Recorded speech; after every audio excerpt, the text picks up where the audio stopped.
Hello TV fans and welcome to Lost in the Reel.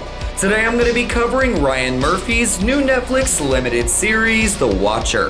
Does this ensemble mystery come together in the end? And how closely does it really follow the true story? Let's talk about it.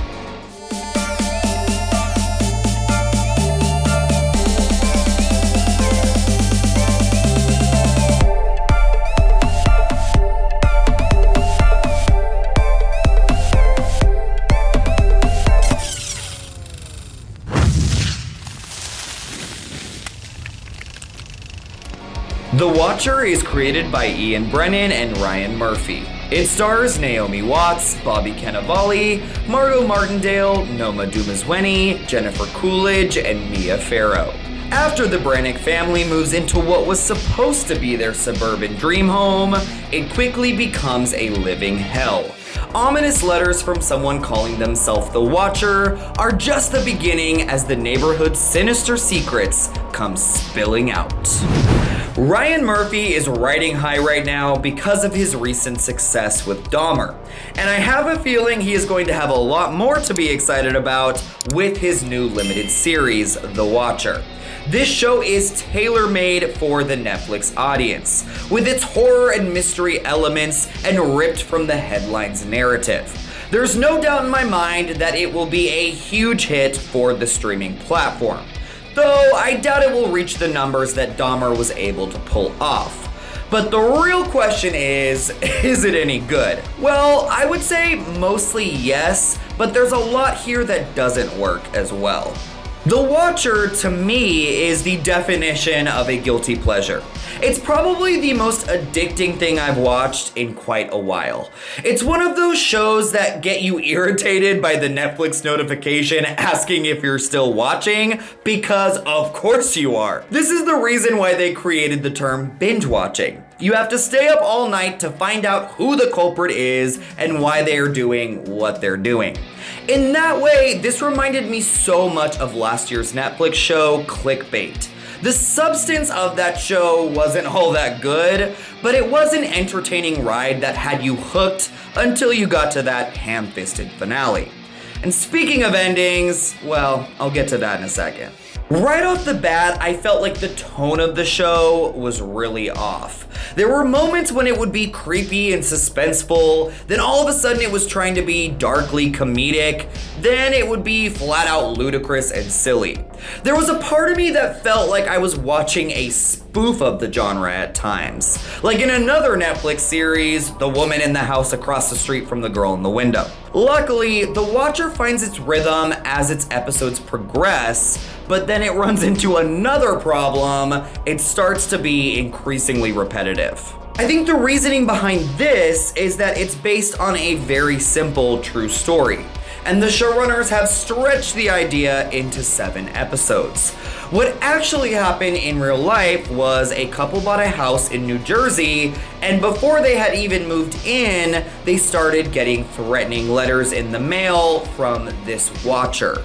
Some of the sentences and phrases from those letters have been used in the series, and a couple of other stories about the neighbors and urban legends from the area have also been included. But beyond that, the entire narrative is fabricated, right down to the fact that the couple never even moved into the house. So, while they have used the phrase based on a true story pretty liberally, I don't really have a problem with that per se, because the idea of this Watcher is so creepy and intriguing. Yet I'm not sure the showrunners really knew where to go with the idea, besides leading us on a wild goose chase with a ton of kooky characters and red herrings. And when I say red herrings, there are so many in this series, it will make your damn head spin.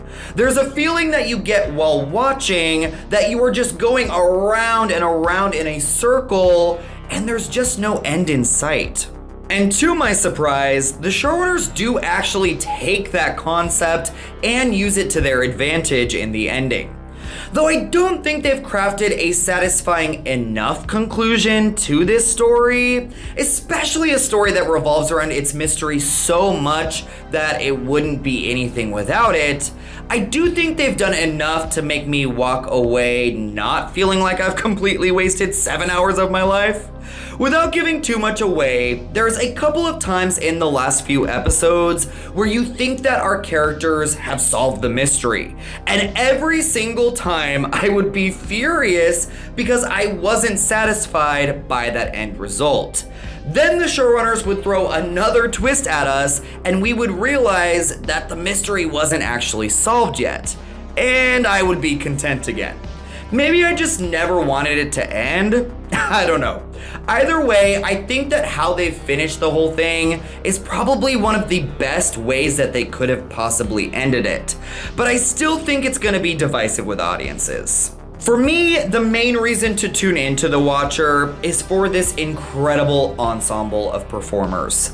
Naomi Watts and Bobby Cannavale are perfectly cast and are able to capture the hysteria of being caught in this harassment and torture, whilst also allowing us to care for them and their family in the process.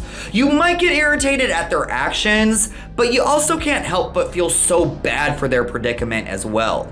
I do have to say though, the real treat here is getting to see this supporting cast of veteran actors allowed to let loose and run wild.